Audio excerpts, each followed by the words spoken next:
Hello guys, ఎలా ఉన్నారంతా? చాలా రోజులైంది మనం వీడియోలు పెట్టి అప్లోడ్ చేసి మన యూట్యూబ్ ఛానల్లో.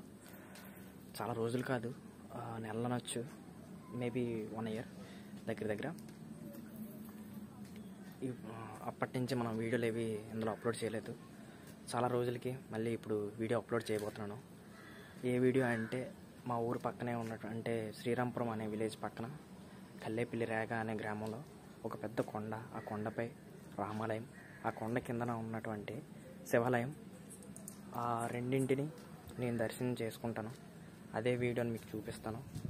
ఆ వీడియో ద్వారా మీరు కూడా దర్శనం చేసుకోండి. అక్కడ ఎలా ఉందో ఏంటనేది, అక్కడ కొండపై ఎలా ఉంది ఏంటనేది మీరు కూడా చూసినట్టు ఉంటుంది. ఈ చుట్టుపక్కల ఊర్ల వాళ్ళు ఎవరైనా ఉంటే అది వాళ్ళకి ఇప్పుడు ఉండేటట్టే తర్వాత ఉంటుందని చెప్పలేం. దానిలో ఏమైనా మార్పులు జరగవచ్చు, లేకపోతే ఇప్పుడు కన్నా ముందే ఏమైనా మార్పులు ఉండొచ్చు.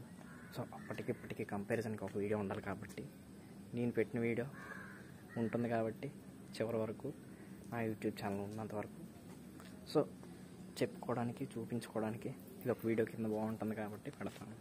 వీడియో లెంత్ మాత్రం చాలా కాస్త ఎక్కువగా ఉంది.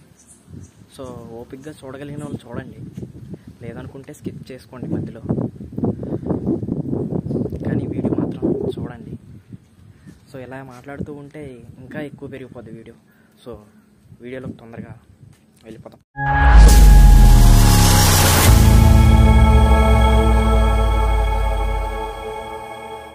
నేను ఇప్పుడు ప్రజెంట్ ఎక్కడ ఉన్నానంటే, ఈ ప్రాంతం అనేది కల్లేపల్లి రేగ అనే ఊరు, ఎల్కోట్ మండలం, విజయనగరం డిస్ట్రిక్ట్లో ఉంది. ప్రజెంట్ ఇది పెద్ద కొండ, రాయి కొండ ఇదంతా. ఇది ఎలా అయితే కనిపించదు, మీకు తర్వాత చూపిస్తాను బ్యాక్ వెళ్ళేటప్పుడు, ఫ్రంట్కి వెళ్ళేటప్పుడు. ప్రజెంట్ ఏంటంటే ఈ రాయి కొండలో ఒక చిన్న ప్రాంతంలో మనకి ఒక గృహలో ఏర్పడి, ఆ గృహలో ఉన్నటువంటి గృహలింగేశ్వర ఆలయాన్ని మీకు చూపించడానికి తీసుకొచ్చాను. అంటే ఆ పెద్ద కొండకి ఒక చిన్న గృహల నిర్మించి అందులో శివుడి లింగం ఉండడం వల్ల దీన్ని గృహలింగేశ్వర స్వామి అని అంటారు. ఒకసారి చూద్దాం రండి లోనకి. ఇవన్నీ మనకి ముందంటే ఇలా ఉంది చూడడానికి గృహలింగేశ్వర ఆలయానికి. ఈ లోపలికి మెట్లు. అప్పట్లో మెట్లకైతే మనం పసుపు కలుపుకొని రాయడం జరిగేది. ఇప్పుడైతే డైరెక్ట్ పెయింట్లు వేసుకోవడం మొదలు పెట్టారు. ఇది వరండా అనమాట. ఇది మనకి భక్తులు ఎవరైనా సరే దర్శనం కాసేపు ఇక్కడ కూర్చొని సేద తీరడానికి, వాళ్ళు తెచ్చుకున్న ప్రసాదాలు కూర్చొని తినడానికి ఇలా ఉందన్నమాట.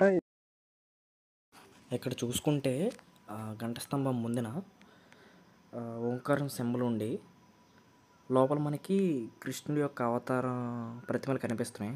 కృష్ణ అవతారం చుట్టూ గోపికలు అనుకుంటా ఇలా ఉంది ప్రజెంట్ ఇక్కడ. ఇది ముందునే ఈ విగ్రహాల దగ్గరే గంట స్తంభం. పైకి మనం చూపిస్తే లైటింగ్ అనేది కొంచెం కరెక్ట్గా కనిపించదు కాబట్టి మహిషాసువర్ధిని అనే దేవత ఆలయం కూడా ఉంది. ఇక్కడ చూసుకుంటే తన ప్రతిమ ఉంది, ఆ దేవత యొక్క ప్రతిమ.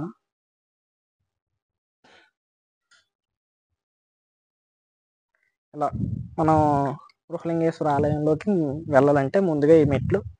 ఇది చూస్తుంటే ఎలా ఉందంటే, కొండకి మొత్తానికి ఒక మధ్యలో చిన్న కర్ర పెట్టి గృహాలను నిర్మించి లోపల పెట్టినట్టుంది కదా.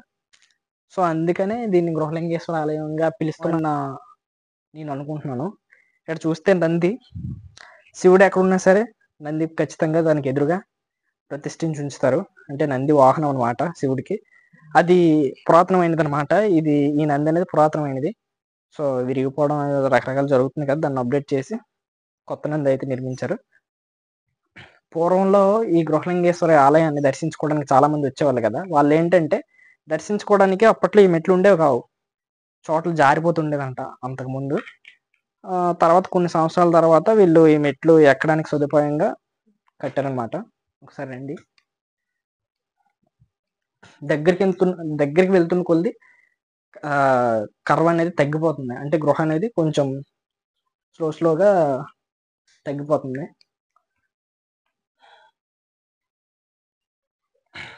చూడండి, లోపల అయితే మనకి డోర్ వేసింది, తీయడానికి అవదనుకుంటాం. ఇది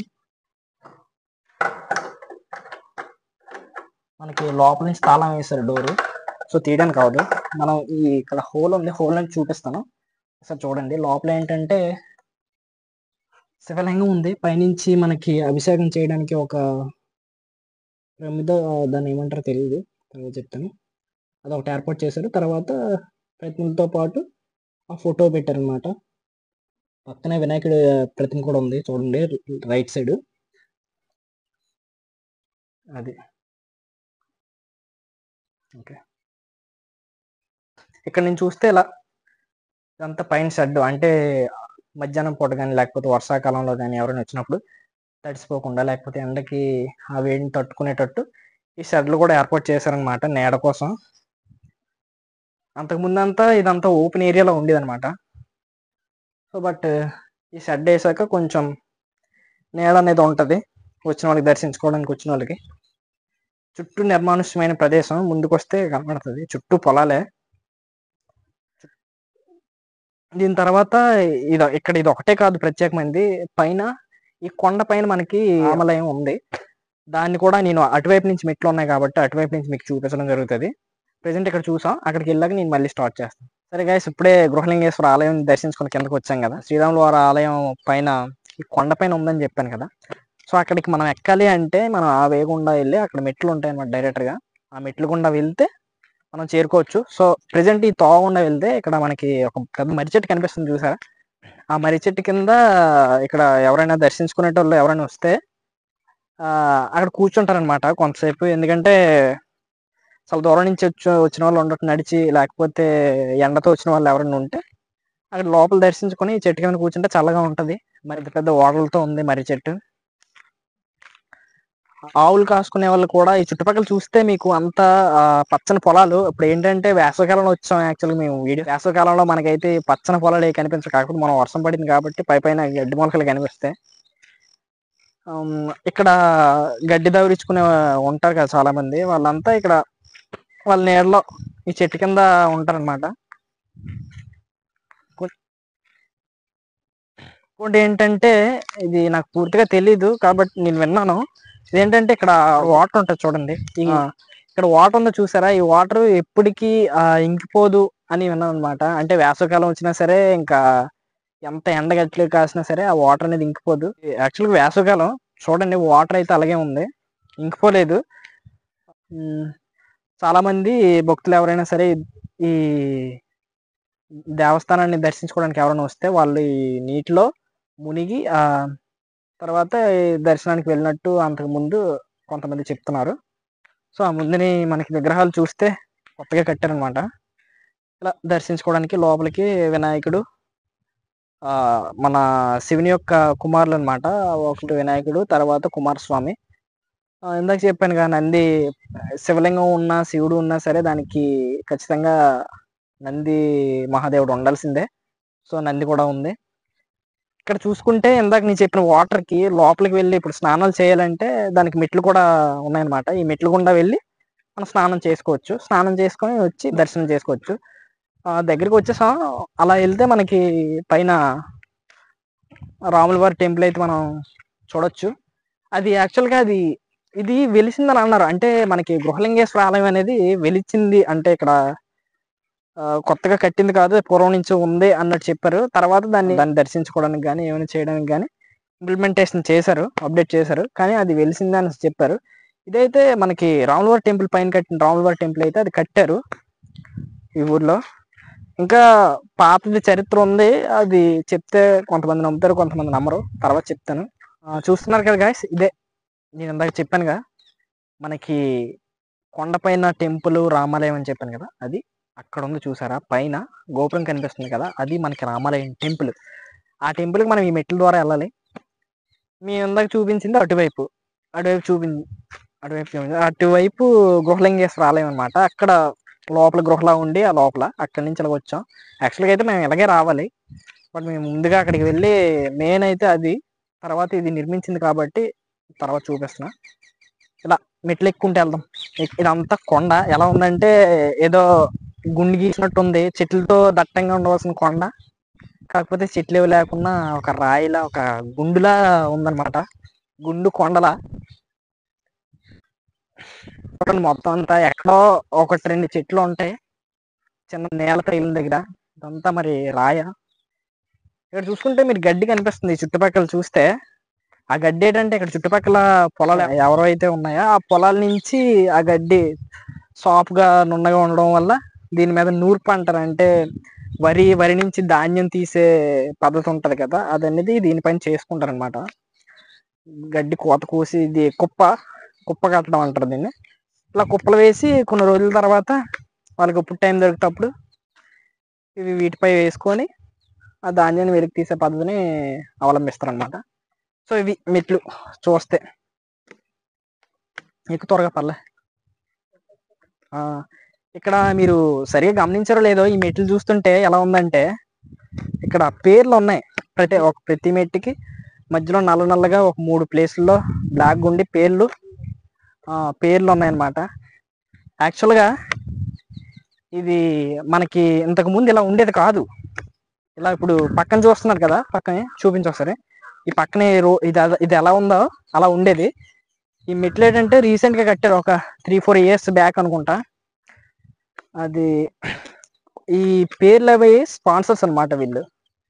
అంటే ఏ ఊరు వాళ్ళు ఎవరు వాళ్ళ ఇంటి పేరుతో సహా స్పాన్సర్ చేసింది. ప్రతి మెట్టు ఒక్కొక్కరు స్పాన్సర్ చేసినట్లు ఉన్నారు. ఒకళ్ళిద్దరు పేర్లు రాసున్నాయి, అంటే 2-3 స్పాన్సర్స్ చేసినట్టున్నారు. పూర్వం అయితే మెట్లు అయితే ఉండేవి కావు. చూసారంటే పైకి చూసారంటే ఎలా ఉందంటే చాలా కొంత దగ్గర బాగానే ఉంది, కొంత దగ్గర ఒకేసారి అప్పులో ఉంది కదా. పెద్దోళ్ళు ఎక్కాలంటే చాలా ప్రమాదం. బట్ ఈ మెట్లు వేయడం ద్వారా ఈ మెట్లు ఎలా ఉన్నాయంటే చాలా బాగా నిర్మించారు. ఒకటి పెద్దది ఒకటి చిన్నది అని కాకుండా సమతలంగా కరెక్ట్గా నిర్మించారు అనమాట. త్వరగా ఇక సాయంత్రం పూట కానీ ఉదయం పూట కానీ ఎక్కితే, ఉదయం సమయంలో ఒకవేళ మెట్లు ఎక్కి అలసిపోయిన వాళ్ళకి కూర్చోడానికి కూడా ఇక్కడ చాలా బాగా అమర్చారనమాట. ఈ 6 బల్లలు, మొత్తం 6 బల్లలు కూర్చోడానికి. అలసిపోతే ఒకవేళ మెట్లు ఎక్కినప్పుడు అలసిపోం, ఎందుకంటే తక్కువ ఎక్కాం కాబట్టి. మెట్లు ఎక్కేసిన తర్వాత అట్ని దిగుతాను చూసారా, దిగినప్పుడు ఒకవేళ అలసిపోతే కూర్చోడానికి కూడా ఇదే. ఇక్కడ చూసారంటే చాలా సమతలంగా చాలా బాగుంది. చల్లగా ఉంది, అంత బాగుంది క్లైమేట్ కూడా. ఈ పైనుంచి చూస్తుంటే చాలా అంటే చాలా బాగుంది. ఒకసారి చూస్తే ఎక్కడి నుంచి ఎలా కనిపిస్తుందో జస్ట్ చూడండి మీరు. ఎక్కడి నుంచి మొత్తం ఇలా ఉందన్నమాట చుట్టుపక్కల. పర్లే బాగానే ఉంది. ఇంకొంచెం పైకి వెళ్ళాక మొత్తం చూపిస్తా. ఇవి గమనించారా లేదా, ఒకసారి చూడండి. పేర్లు అవి కనిపిస్తున్నాయి కదా, ఆ పేర్లు అవి వాళ్ళు స్పాన్సర్ చేశారనమాట. నేను అడిగాను కొంతమందిని, వాళ్ళు చెప్పింది ఏంటంటే ప్రతి మెట్టుకి ఎంతమంది అని చెప్పి, లేకపోతే ఒక్కొక్కరు చొప్పున స్పాన్సర్ చేసి అవి మెట్టు కట్టడానికి ఫండ్ ఇచ్చినట్లు. ప్రతి ఊరి పేర్లు చూసారంటే ఈ పేరు ఉంది, వడ్లమాని అన్నయ్య శాస్త్రి, వడ్లమాని అన్నయ్య శాస్త్రి, అరుణ శ్రీనివాసరావు, రామలక్ష్మి, శ్రీరాంపురం. అంటే ఇది మా ఊరు కాబట్టి ఈ మెట్టుకు వచ్చేసరికి నేను క్లారిటీగా చదువుతున్నాను. వేదుల సూర్య సుబ్రహ్మణ్యం, శ్రీరాంపురం. దావాల బంగారయ్య, గౌరమ్మ, కృష్ణస్వామి, దేవుడమ్మ, శ్రీరాంపురం. ఈ మెట్టు మా ఊరిది అనమాట. ఈ మెట్టు మా ఊరిది. మిగతా మెట్లన్నీ అంటే మా ఊరిది, అంటే మా ఊరు వాళ్ళు స్పాన్సర్ చేశారు. సో ఇది మిగతా అన్ని వేరే వేరే ఊర్లు, కొత్త వలస అని కానీ రకరకాల ఊర్లు ఉన్నాయి. తారాపల్లి, దేవాడ, లింగంపేట, లచ్చయ్యపేట, విశాఖపట్నం, కొత్తపల్లి, కల్లేపల్లి, రేగ, హైదరాబాద్, రకరకాల ఊరి పేర్లు ఉన్నాయి. విజయనగరం, ఎక్కడెక్కడి నుంచో చాలా మంది, అంటే ఉన్న వాళ్ళు వాళ్ళకి సమాచారం ఇవ్వడం. అంటే ఇక్కడ ఎలా గుడి కడుతున్నాం అని చెప్పి చందాలకు వెళ్ళేటోళ్ళు ఉంటారు కదా, అక్కడ వాళ్ళు చందా ఇవ్వడం, లేకపోతే ఈ రిలేషన్ ద్వారా ఎవరో తెలుసుకోవడం, వాళ్ళు ఇవ్వడం జరిగింది. హైదరాబాదు, కొత్త వలస, చాలా చాలా దూరాల నుంచి ఇక్కడ స్పాన్సర్ చేశారు. అంత దూరం వెళ్ళింది అనమాట. ఓకే, అలా పైకి వెళ్ళాక చూపిస్తా మిగతాది. ఇక్కడ చూస్తే అక్కడ తర్వాత మళ్ళీ ఇక్కడ కూర్చోడానికి కిందకి దిగినప్పుడు చూపిద్దాం. అలా మెట్లు కొద్దిగా తొందరగా మెట్లు ఎక్కేద్దాం. మెట్లు ఒకేలా ఉన్నాయి కాబట్టి ఓకే, ఎక్కడానికి పర్లేదు. మెట్లు ఒకటి ఎత్తు ఒకటి తక్కువ ఎత్తు ఉంటే కొంచెం కష్టమైపోయేది. మెట్లు మాత్రం చాలా బాగా కట్టారు. ఇందులో మా ఊరు మేస్తలు కూడా కట్టారంట. అంటే మా ఊరు అంటే శ్రీరాంపురం మేస్తలు కూడా బాగా కట్టారంట. ఓకే మళ్ళీ మా ఊరికి చెందిన మెట్టు వచ్చిందనమాట. వడ్లమాని రామజోగులు, లక్ష్మీ యశోదమ్మ, సుబ్రహ్మణ్య శర్మ, శేషుపంతులు అని ఉంది. అంటే మా ఊరు శేషు గారిది అయి ఉండొచ్చు. సావిత్రి అంటే శేషు గారిది. భాస్కర్ శర్మ, రామ్ ప్రసాద్ శర్మ, శ్రీరాంపురం మన విలేజ్.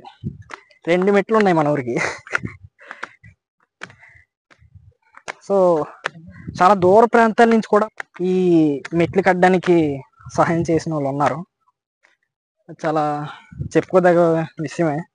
ఎందుకంటే ఈ అంత హైదరాబాద్ ఎక్కడెక్కడో ఊరి పేర్లు ఉన్నాయి. వాళ్ళకి మూల ప్రాంతంలో ఉన్న ఈ ప్రదేశం ఎలా తెలుస్తుంది, ఈ గుడి ఎలా తెలుస్తుంది. మెట్లు దానికి స్పాన్సరింగ్ చేయడం చాలా అద్భుతం. మెట్లు మనకి పైన నెంబరింగ్ కూడా ఉంది, చూడలేదు మనం.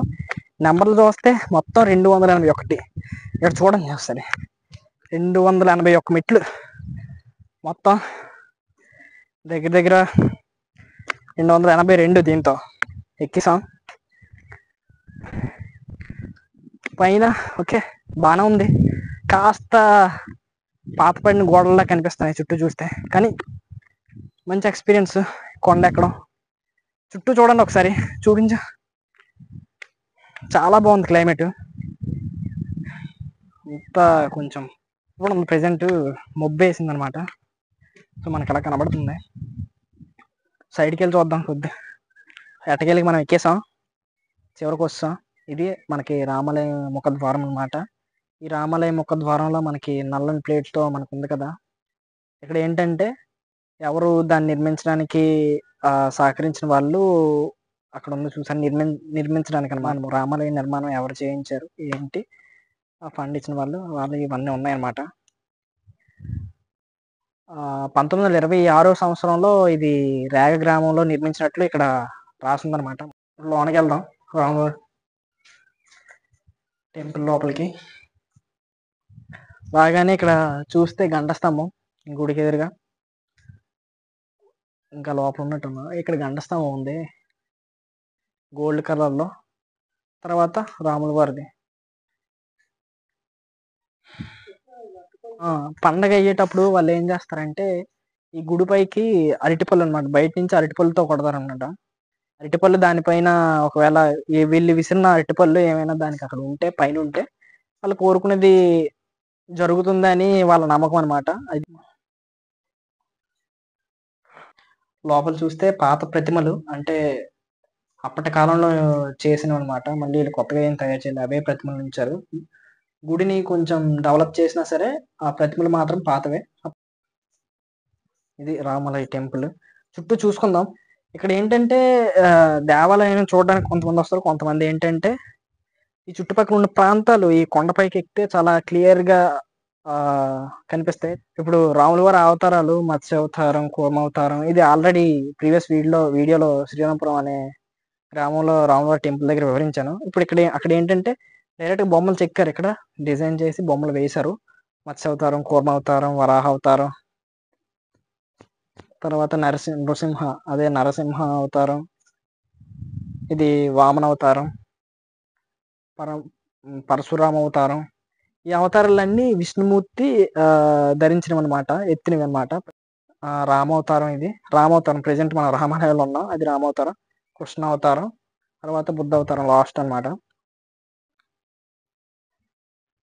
బయటకు వచ్చి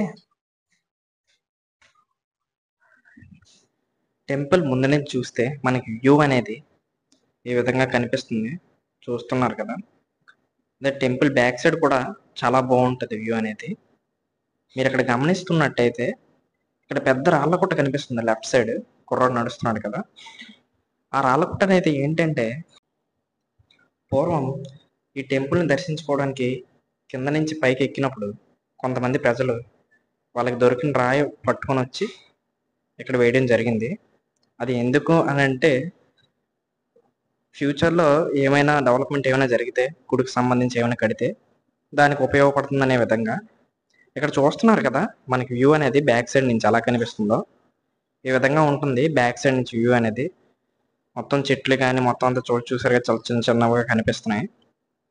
మొత్తం పచ్చగా అనిపిస్తుంది, బాగా క్లారిటీ కనిపిస్తుంది. పైనుంచి చుట్టూ ఉన్న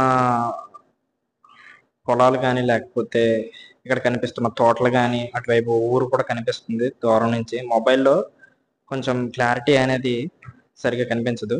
బ్యాక్ సైడ్ నుంచి టెంపుల్ని చూస్తే అలా ఏ విధంగా కనిపిస్తుంది. ఇందాక నేను గృహలింగేశ్వర స్వామి అన్నాం కదా, అది మనకు కరెక్ట్గా ఇది ఇలా కిందకి వెళ్ళిపోతే గృహలింగేశ్వర ఆలయం వస్తుంది. పక్కన చెరువు, దీనిపైన ఉన్నాం ఇప్పుడు, ఆలయం పైన ఉన్నాం. ఇదే రామాలయం, రాములవారి టెంపుల్ పైన ఉంది. కాస్త ఈ కొండ నుంచి దిగాం కిందకి. చుట్టూ పొలాలు, వ్యవసాయం చేసే పొలాలు అన్నమాట ఇవన్నీ. చాలా అటువైపు కూడా కొండలు కనిపిస్తున్నాయి. ఇదంతా పొలాలు మొత్తం. యాక్చువల్గా అయితే వర్షాకాలంలో అయితే చాలా బాగా కనిపిస్తుంది, ఎందుకంటే ఈ వరి పండిస్తారు కాబట్టి వర్షం అయ్యాక ఆ వరి పైరు మొత్తం అంతా కలిపి చాలా బాగా కనిపిస్తుంది.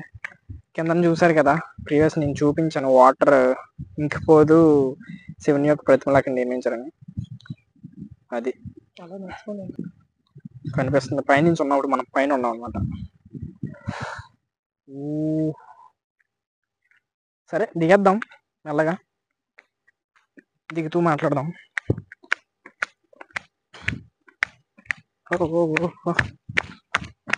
ఓ కేర్ఫుల్, చాలా ప్రమాదం ఇది. అయితే కొంచెం నడడానికి అయితే బాగానే ఉంది, కాకపోతే ఏమాత్రం అడుగు స్లిప్ అయినా సరే ఇటు నుంచి పైకి వెళ్ళాలి, ఇంక మరి కిందకి దిగడాలు లేవు. మూడేళ్ళకి వెళ్ళిపోదాం అంటున్నాడు. చూసారు ఎలా ఉందో, అస్సలు జారేమా అలాగే వాటర్ వెళ్ళినట్టు వెళ్ళిపోవడం దండ్రుకొని. ఇది మెట్లు అంటే దిగట్లేదు మేము. అటువైపు చూస్తే లంకివన్పాలెం అనమాట.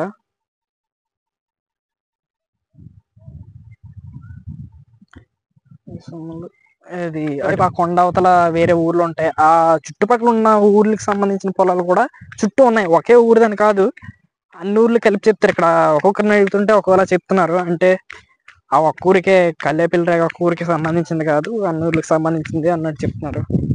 మేబీ కొండ అన్ని ఊర్లు ఎడ్జ్లో ఉందనుకుంటా. ఇక్కడి నుంచి జాగ్రత్తగా దిగాలి, ఏమాత్రం చిన్న జారినా మొత్తం ఎలా ఉందంటే ఒకసారి చూడండి నేను ఎలా దిగాను. దీనిపై నుంచి దిగాను, చాలా డేంజర్ ఇది. కర్వ చూసారా ఎలా ఉందో, చాలా డేంజరస్. ఓకే అలా ఉంది. సో ఇక్కడ నుంచి నేను ఆఫ్ చేసేస్తున్నాను, ఎందుకంటే ఇక్కడ నుంచి దిగేటప్పుడు జారిపోయినా ఏం చేసినా పడిపోతాం. ఎవరు ఇలా దిగడానికి ట్రై చేయొద్దు. సో ప్రజెంట్ అయితే నేను చేస్తాను. హలో గైస్, మీకు విషయం చెప్పడం మర్చిపోయాను. అదేంటంటే ఇప్పటివరకు మనం చూపించిన వీడియోలో ఆ కొండ పేరు ఏంటంటే గొంగలయ్య కొండ అని పిలుస్తారు. దాన్ని ఎందుకు గొంగలయ్య కొండ అని పిలుస్తారంటే, పూర్వం గొంగలయ్య అనే వ్యక్తి ఆ కొండ చుట్టూ ఉన్న ప్రాంతాలను వ్యవసాయం చేసుకుంటూ ఆ దేవాలయాల యొక్క సేవ కూడా చేసుకునేవాడని పెద్దలు చెప్తున్నారు అక్కడ పెద్దలు. ఆయన పేరు మీదుగా ఆ కొండకి గొంగలయ్య కొండ అని వచ్చినట్లుగా చెప్తున్నారు. ఇక్కడితో ఈ వీడియో అయిపోయింది, ఇక్కడితో సెలవు.